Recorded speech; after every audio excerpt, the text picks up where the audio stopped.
Hello everyone! Good morning! Oh, sarap talaga. Talagang sa umaga kapag nag-aalmusal tayo, talagang hindi mawawala yung ating napakasarap na coffee.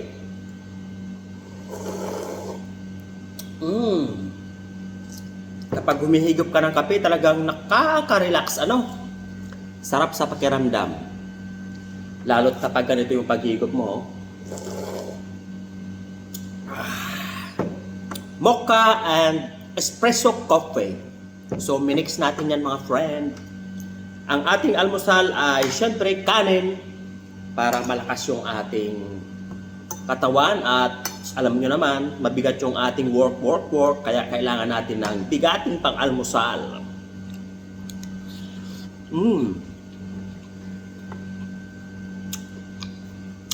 Happy New Year mga friend! Naway ng iba ay magre-ready na ng kanilang lulutuin mamaya. Kaya enjoy! Thanks for watching!